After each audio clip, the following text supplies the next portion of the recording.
사도행전 13장 1절에서 3절.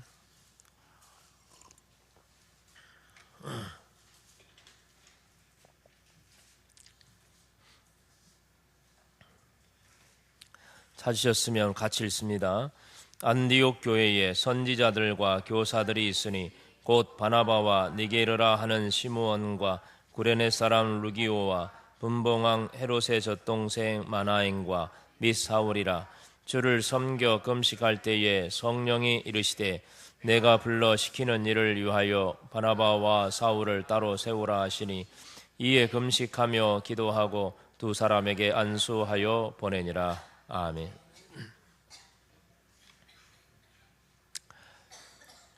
오지에서 선교하는 어떤 선교사님이 있었습니다.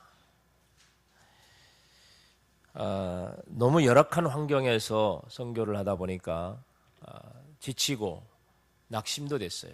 어떤 선교사들은 좋은 나라, 좋은 환경에서 선교하는데 자기는 먹는 것, 자는 것, 씻는 것 모든 것이 너무 힘들었어요. 그래서 하나님 앞에 기도했습니다. 하나님, 저도 좀 이 열악한 환경에서 벗어나 좀 환경이 좋은 그런 곳에서 선교할 수 있도록 해달라고, 선교지를 좀 옮겨달라고 그렇게 기도를 하게 되었어요. 그런데 어느 날 이상한 꿈을 하나 꾸었습니다.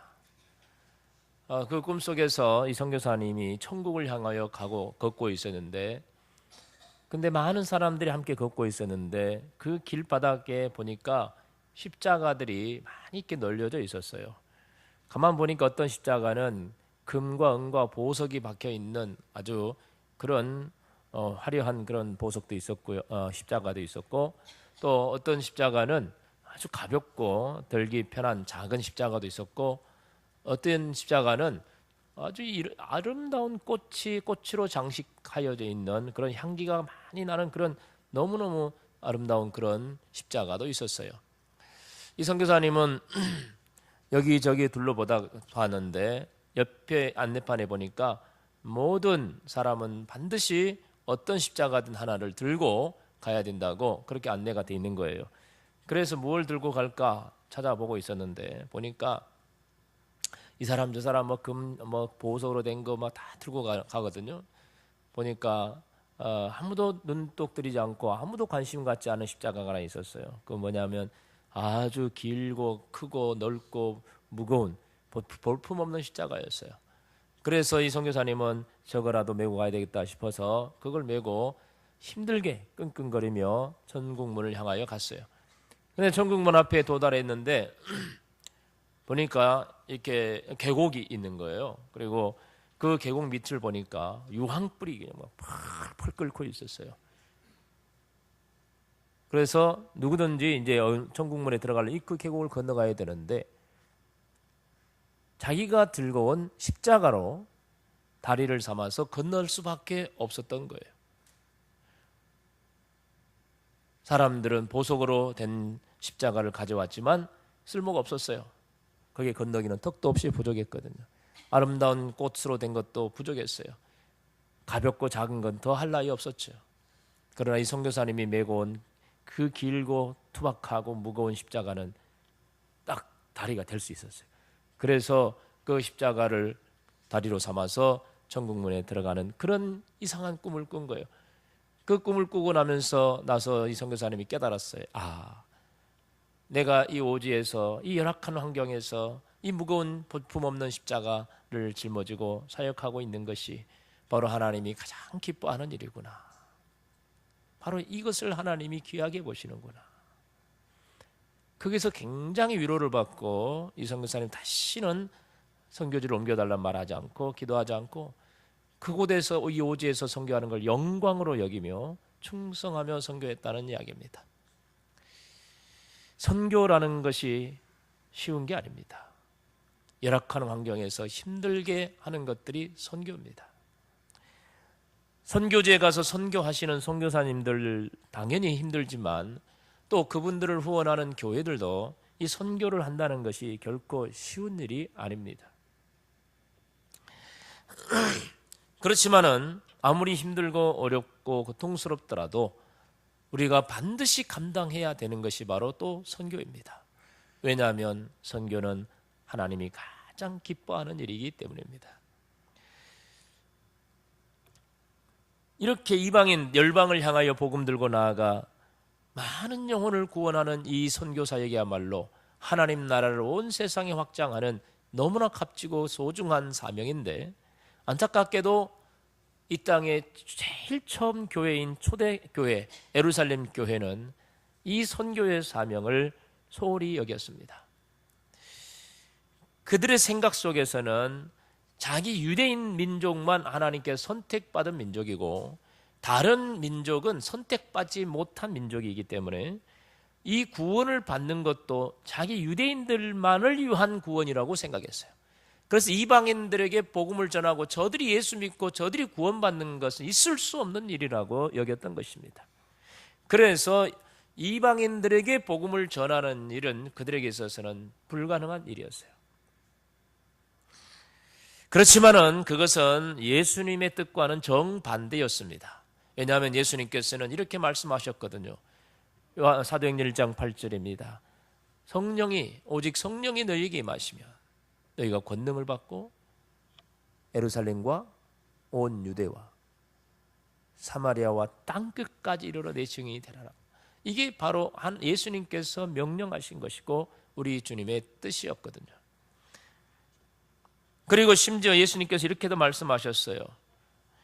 마태복음 24장 14절에 기록되어 있습니다. 우리 같이 읽어볼까요? 이 천국 복음이 모든 민족에게 증언되기 위하여 온 세상에 전파되리니 그제야 끝이 오리라. 이 말씀을 자세히 보면은 끝이 온다, 즉 마지막 때, 예수님의 재림의 때, 하나님의 나라의 완성의 때는 언제냐면 모든 민족에게 복음이 증거되어지는 때입니다. 그렇기 때문에 모든 민족에게 복음이 증거되어질 때 주님이 오신다는 이 말씀은 그만큼 선교의 사명이 중요하다는 것을 말씀하는 구절입니다. 그래서 복음은 특별한 민족, 특별한 사람들의 전유물이 아닙니다. 복음은 모든 민족, 모든 사람들에게 전해져야 될 보편적인 것입니다.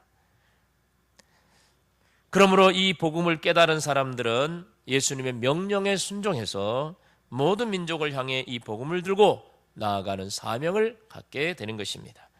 결국 예수님의 뜻에 순종하지 못했던 예루살렘 교회는 어떻게 되었습니까?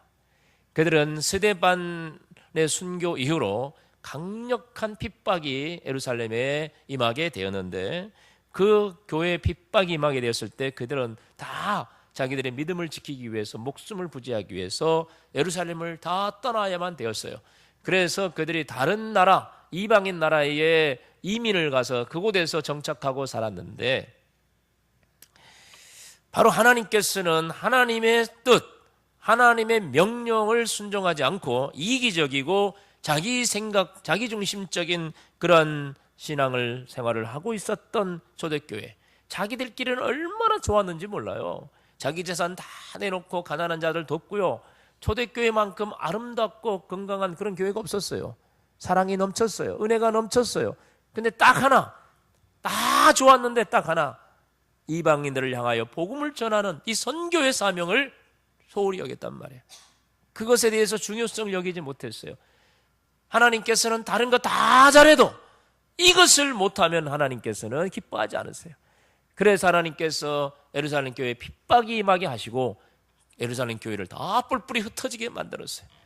그래서 예루살렘 교회가 그 이후로 이곳저곳으로 다 흩어졌는데, 흩어진 유대 그리스도인들이죠. 이 그리스도인들은 다른 나라에 가서도 교회를 세우고 그곳에서 예배를 드리고 복음도 전했습니다. 그런데 그들이 복음을 전한 대상은 누구였을까요?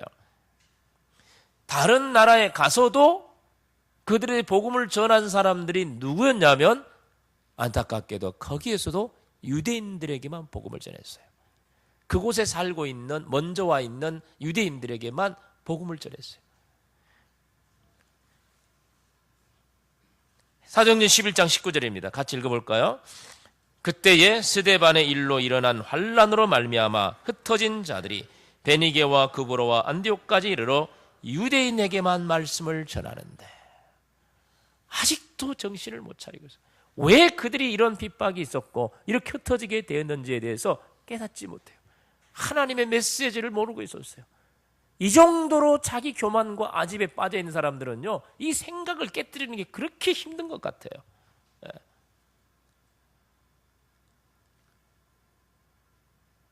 이렇게 환난을 받고 핍박을 받고 자기 집, 자기 나라 떠나서 쫓겨나는 이런 어렵고 고통을 당하면서도 하나님이 왜 이렇게 하셨는지를 몰라. 참 어리석잖아요. 네. 하나님이 가장 중요하게 여기는 것이 무엇인가를 놓치면 안 됩니다.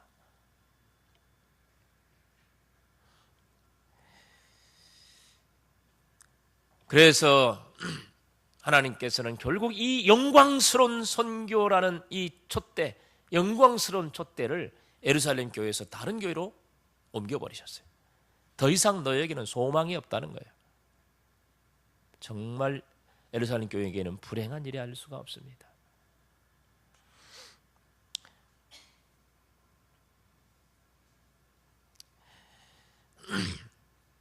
네. 그런데 이 예루살렘 사도행전 11장 20절에 보니까 그럼에도 불구하고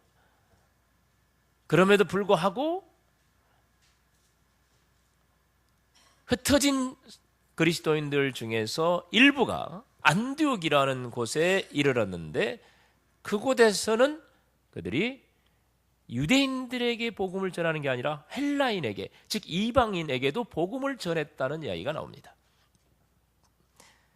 한번 읽어볼까요?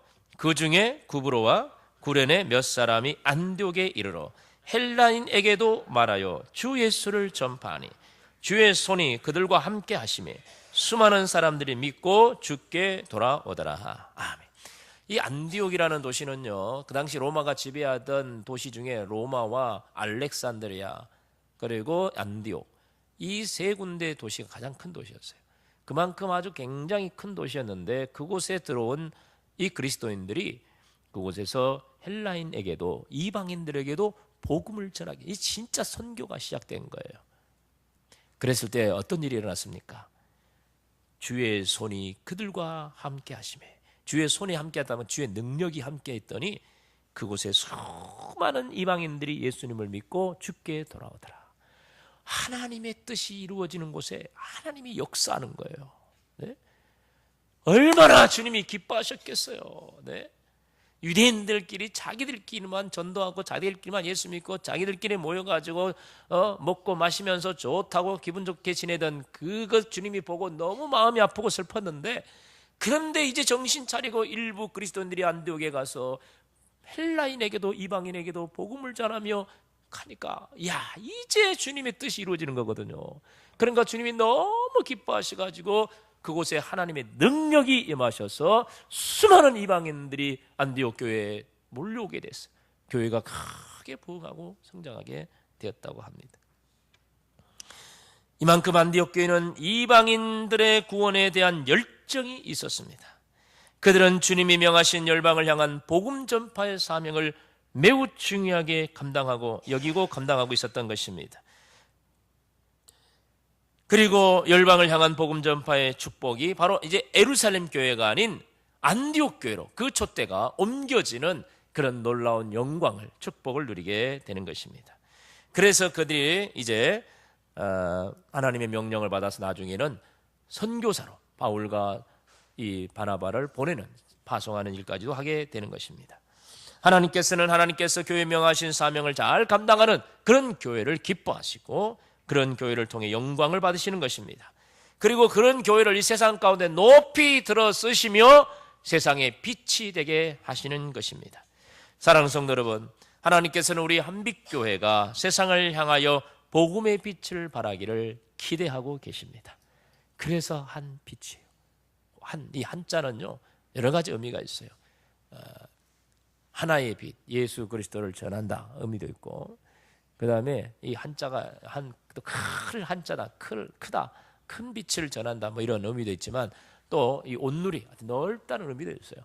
그래서 온 세상에 이 빛을 발하는, 예수님의 빛을 발한다는 그러한 의미도 있습니다. 바로 우리 교회가 이름대로 예수 그리스도의 빛을 온 세상의 열방에 비추는 그런 교회가 되어질 때 우리 하나님께서는 기뻐하실 줄 믿습니다. 그렇게 사명을 감당할 때 하나님 우리 교회를 높이 들으시고 쓰실 줄 믿습니다.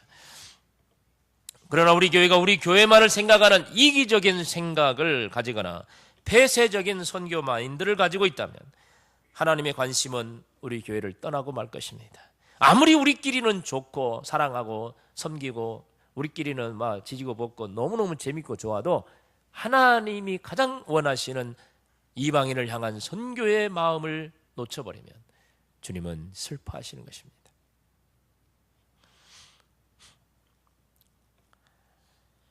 안디옥 교회는 바나바를 중심으로 5명의 지도자들이 있었습니다. 1절에 그들을 이름을 쭉 소개하고 있는데요. 그들을 중심으로 이 5명을 중심으로 안디옥 교회가 건강하게 세워져 가고 있었던 것입니다. 그런데 어느 날 성령님께서 안디옥 교회에 말씀하셨습니다. 너희들 중에 바나바와 사울을 따로 세워라. 그래서 선교사로 파송하라는 것입니다. 바나바와 사울은 안디옥 교회 초대 목회자였습니다. 안디옥 교회가 평신도들을 위해서 교회가 확 부흥하니까 예루살렘 교회에서 사도들이 의논해서 안 되겠다. 저 교회 그대로 놔두면 안 되겠다. 목회자를 보내야 되겠다 해서 바나바를 그 교회 초대 목사로 파송한 것입니다. 근데 바나바는 나중에 혼자 하기 힘드니까 바울이 옛 이름이죠. 그 바울을 데리고 왔어요. 그래서 같이 동역을 하게 됩니다. 그러면서 그 교회에서 교사들을 훈련시키고 세워가지고 또 니게르라는 시므온, 구레네 사람 루기오, 분봉 헤로스 젖동생만한 이런 훌륭한 평신도 지도자들을 또 그곳에 세웠던 것이죠. 이렇게 해서 그 교회가 건강하고 튼튼하게 세워져 갔는데, 그런데 하나님께서는 가장 핵심적인 사역자인 바나바와 사울, 이 바울을 아예 선교사로 파송을 하라고 말씀하시는 것입니다. 그때 그들은 불평하지 않았습니다. 이분들이 떠나면 우리 교회는 어떻게 됩니까? 하나님은 원망하지도 않았어요. 성령께서 명령하시고 지시하는 대로 그대로 순종했습니다. 주님의 교회는 주님이 책임지실 것이기 때문이죠. 그래서 그들이 하나님의 성령의 지시하심을 받고 금식하고 기도한 다음에 그들에게 안수하여 파송을 했다고 합니다. 이 두 사람을 선교사로 파송하는 이 과정을 가만히 살펴보면은 모든 일은 누가 주도하고 있냐면 성령께서 주도하고 있다는 걸 알 수 있습니다. 성령께서 예루살렘 교회가 아니라 안디옥 교회를 선택하셨고, 그리고 안디옥 교회에서 쓸모없는 할 일 없는 사람을 부른 게 아니라 가장 핵심적인 두 일꾼을 선택하셨습니다. 그리고 그들을 파송하라고 하신 것입니다. 이 모든 것은 다 성령께서 선택하시고 하시는 일이었어요. 교회는 성령이 하라고 하실 때 그 일에 순종해야 될 줄 믿습니다. 성령께서는 바로 이 선교의 사명을 감당하기를 기뻐하십니다. 그래서 안디옥 교회를 선택하여서 훌륭한 두 일꾼은 사역자를 파송하게 된 것입니다. 그 일에 있어서 안디옥 교회는 그래 뭐 둘이 갈라면 가라 막 이렇게 보내는 게 아니라 그들을 위해서 금식하고 기도했고 그들의 머리에 안수하여 보냈다고 했습니다. 이 과정, 이것은 바로 안디옥 교회가 이 두 사람을 선교사로 파송하는 주체라는 것이죠. 성령의 순종에서 이 둘을 파송하는 주체라는 것입니다. 네. 참 요즘에 선교사들이 가는 그 방법은요, 성경적이지가 않습니다. 그게 좀 안타까워요. 선교사가 개인적으로 하나님께 사명을 받습니다. 개인적으로. 너 선교사로 가라. 그러면 어느 날 저에게도 하나님께서 너 선교사로 가라. 그러면은 알겠습니다. 순종합니다. 그러면 제가 선교사를 가기 위해서 제가 선교 훈련 받아야 되고 선교사 가려면 선교 후원금 모집해야 돼. 이 교회 저 교회 찾아다니면서 구걸하듯이 선교비 좀 보내주세요. 선교비 좀 보내주세요. 사정 해야 돼. 그래가지고 일정한 액수가 채워지면 파송을 받습니다. 어디서 파송도 안 해주려고 그래 교회가. 파송해주면 부담되니까 계속 후원해야 되니까. 그래가지고 선교사가 구걸하다시피 짜맞춰서 갔는데 가서 한 3년 지나다 보면 후원금이 다 끊기는 거예요. 이런 불행한 일들이 있어요. 이건 성경적이지가 않아요.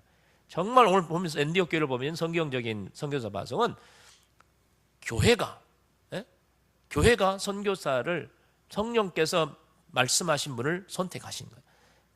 그리고 그 교회가 그분을 세워서 교회가 그를 위해 기도하고 교회가 그를 안수하여 보내면서 교회가 그 선교사를 책임지는 거예요. 이게 바로 가장 바람직한 선교사 파송이에요.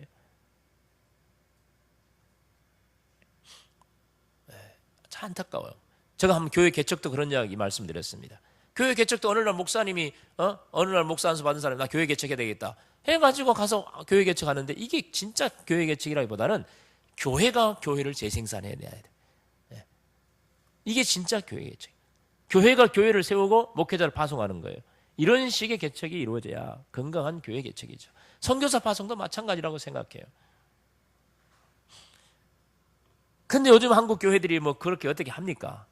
다 자기 교회만 생각하기 때문에 선교사를 적극적으로 파송할 의지가 없어요. 그래서 다른 데 파송받은 선교사 와서 좀 도와달라 그러면 뭐 몇 분 도와주는 걸로 선교하는 거라고. 우리 교회다. 우리 교회를 두고 하는 말이에요. 우리 그렇게 하고 있거든요. 지금.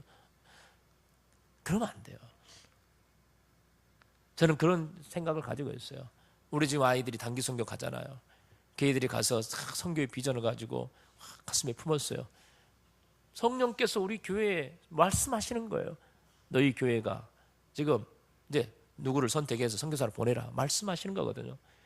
그러면 우리 교회가 그 사람을 붙잡고 기도하고 그를 위해서 정말 안수하여 파송해야 돼요. 그리고 우리 교회가 모든 걸 책임져 줘야 돼요.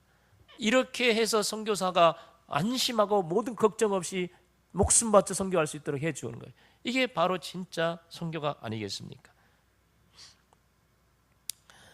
안디옥 교회의 이 선교 파송의 장면은 그런 거예요. 성령이 선택하시고 성령이 명령하신 대로 순종하고 안수하여 보내는데 걱정하지 마십시오. 우리가 다 책임지겠습니다. 바로 이런 거예요. 선교의 주체는 교회란 말이에요. 안디옥 교회예요.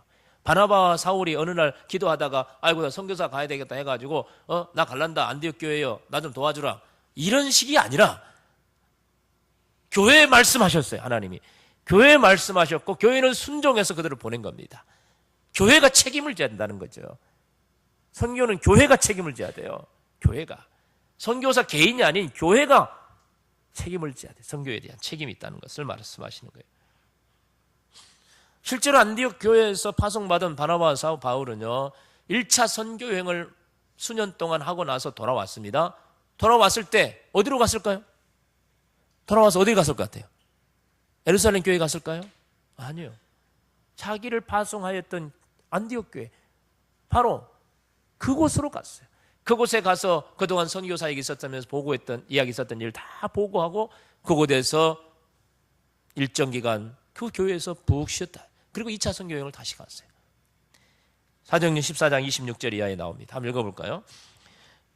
화면에 거기서 같이 봅니다. 거기서 배 타고 안디옥에 이르니 이곳은 두 사도가 이룬 그 일을 위하여 전에 하나님의 은혜에 부탁하던 곳이라. 그들이 이르러 교회를 모아 하나님이 함께 하신 모든 일과 이방인들에게 믿음의 문을 여신 것을 보고하고 제자들과 함께 오래 있으니라. 안디옥 교회가 이들을 파송했어요. 그들이 돌아왔을 때는 그들의 보고를 듣고 우리가 이 일에 함께 했다는 것이 얼마나 기쁘고 영광스러운 일인가를 함께 기뻐했어요. 함께. 선교는 바나바와 둘만 한 게 아닙니다. 안디옥 교회가 함께 한 거예요. 그러니까 보고를 들으면서 그것이 자기들의 기쁨이었어요. 자기들의 행복이었고 자기들의 열매였어요. 그리고 그 선교사님들이 그곳에서 그동안 고생했으니까 푹 쉬도록 모든 것을 제공해주고 그리고 다시 힘을 얻어서 선교 갈 수 있도록 해주는 것이죠. 바로 이런 교회가 가장 아름다운 선교의 모델적인 교회의 모습이죠. 선교는 하나님께서 교회에 주신 사명이지 선교사 개인에게 준 사명이 아닌 것입니다. 교회에 준 거예요. 그러므로 교회는 선교를 구호만 외치면서 하는 게 아닙니다. 선교는 그래서 반드시 파송하는 교회가 있어야 되며 책임져주는 교회가 있어야 되며 파송받아 현장으로 가는 선교사가 있어야 됩니다. 이 둘이 서로 딱 맞아야 진정한 선교가 되는 것이죠. 요즘에는 파송받은 선교사들이 오히려 돌아오는 사례들이 많이 있습니다. 왜? 선교 후원금이 끊어져서 책임져 주는 교회가 없기 때문에 선교사들이 뭐 어떻게 선교하겠습니까? 돈이 없으면 못 하는데. 기도 후원이 없으면 안 되잖아요. 안타까운 일입니다. 선교는 현장에서 직접 목숨을 걸고 복음을 전하는 선교사가 정말 중요하죠. 그들은 자신의 꿈과 안위와 모든 가정과 부모 형제들을 포기하고 선교지로 가서 선교하시는 분 아닙니까? 그런 훌륭한 선교사들 우리가 기도와 물질로 적극 후원하는 것, 이것이 바로 우리가 해야 될 교회의 사명인 것입니다.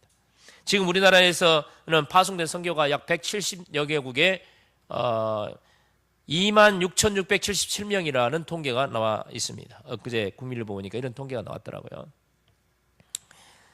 물론 이건 공식적인 자료입니다. 비공식적으로 파송받은 분들도 참 많은데 다 포함하면 아마 3만 명이 넘을 것이라고 생각을 합니다. 우리나라 같이 조그마한 나라에서 이렇게 엄청난 숫자의 선교사가 파송되어 있다는 것은 이건 정말 큰 축복입니다. 그러나 문제는 뭐냐면 그들이 다 교회에 적극적인 후원이 없이 개인적으로 각계 전투하고 있는 거예요. 그게 참 안타까워요.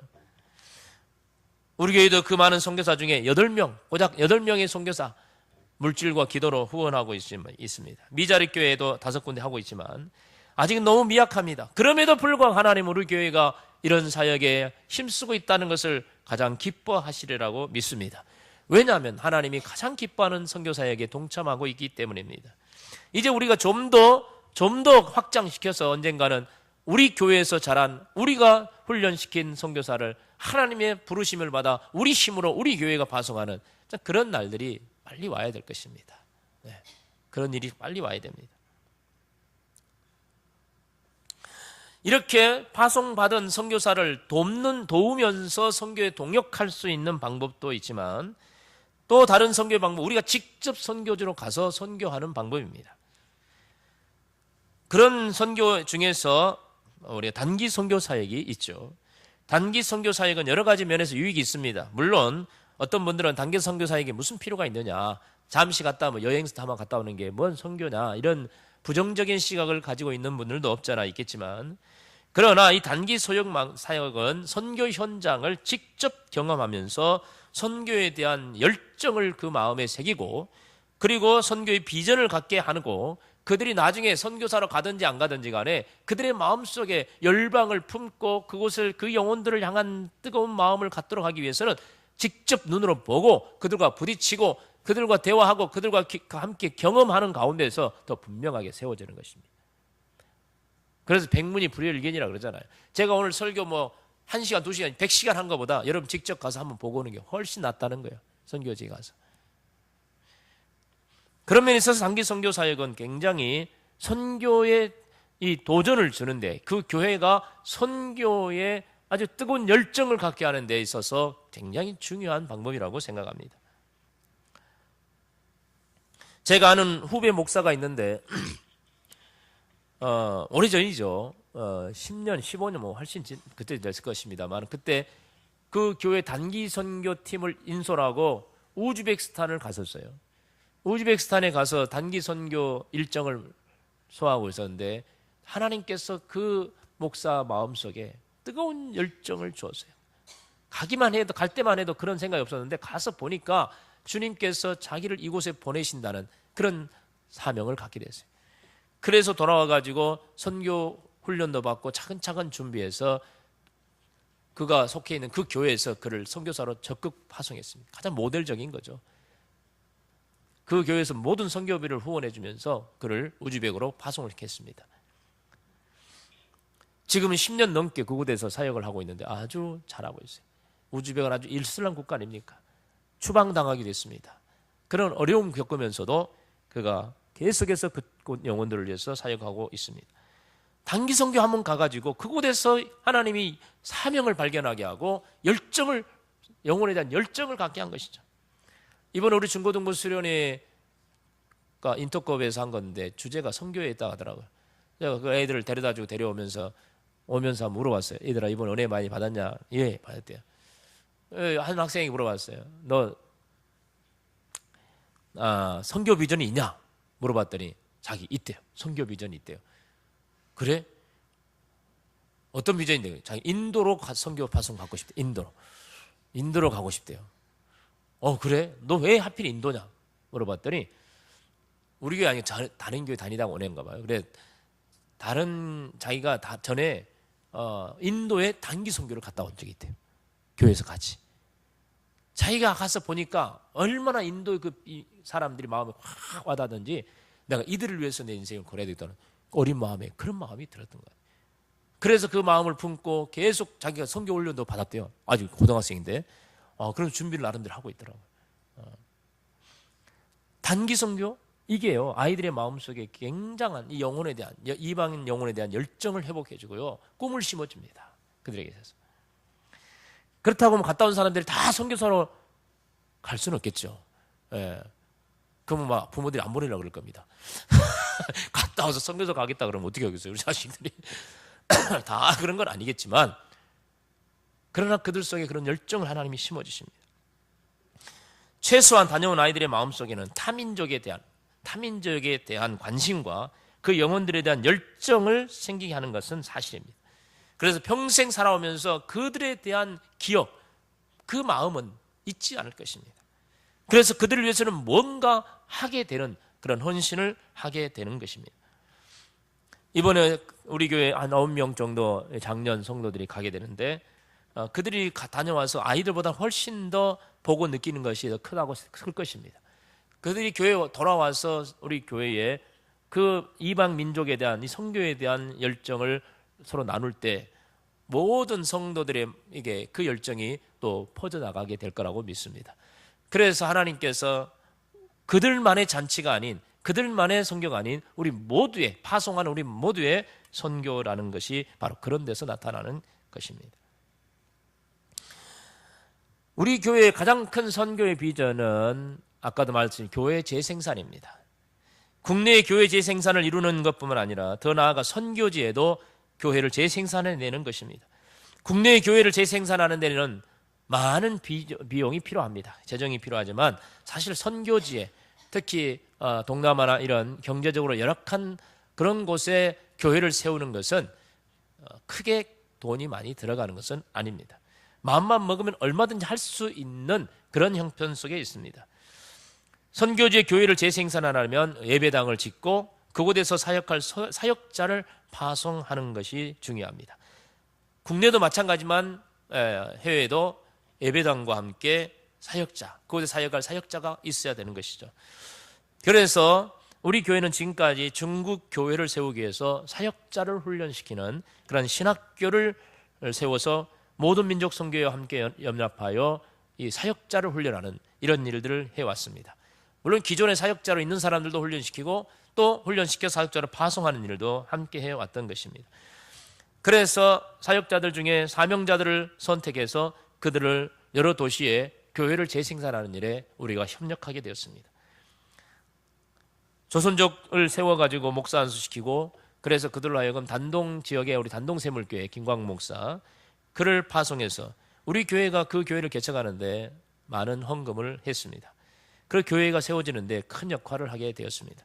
우리가 훈련시킨 목사를 세워서 파송했고, 우리가 재정적으로 지원해서 그 교회가 세워지게 되었습니다. 그리고 영성의 신학교를 하나 세우는 데 있어서도 우리 교회 성도의 헌신이 있었습니다. 이런 많은 헌신들, 지금도 여러 곳에 그런 헌신들이 들어가 있습니다. 계속적으로 중국에는 이런 사역자들이 많이 필요합니다. 그리고 새로운 지역마다 교회를 세워가는 일에 또 많은 재정적인 필요도 필요할 것입니다. 이 모든 일들을 해가는 데 있어서 우리 교회가 중추적으로 이런 일을 해가야 됩니다. 우리 교회가 해외 선교지에 재생산되어지는 이런 사역을 해가야 된다는 것입니다. 그래서 사람을 세우는 일과 교회를 세우는 일이 함께 병행되어지므로 이 두 개가 서로 하나 되어져서 열매를 맺어가게 되는 것입니다. 이번 1월 26일 날 우리 교회에서 우리 교회 또 우리 선교회가 훈련시킨 조선족 두 사람의 목사를 안수식을 하게 됩니다. 한 사람은 지금 교회를 이미 개척해서 사역을 하고 있고요. 또 한 사람은 티벳 지금 중국과 아주 원수지간이죠. 그 티벳에 목숨 걸고 가서 지금 복음 전하는 선교 사역자입니다. 헌신자입니다. 이 두 사람을 우리 교회에서 안수해서 목사로 세워 다시 파송하게 될 것입니다. 뭐 우리 교회가 주도하는 건 아니고 우리 모든 민족 선교에서 하는 것이지만 어쨌든 우리 교회가 중추적인 사역을 하게 되는 것입니다.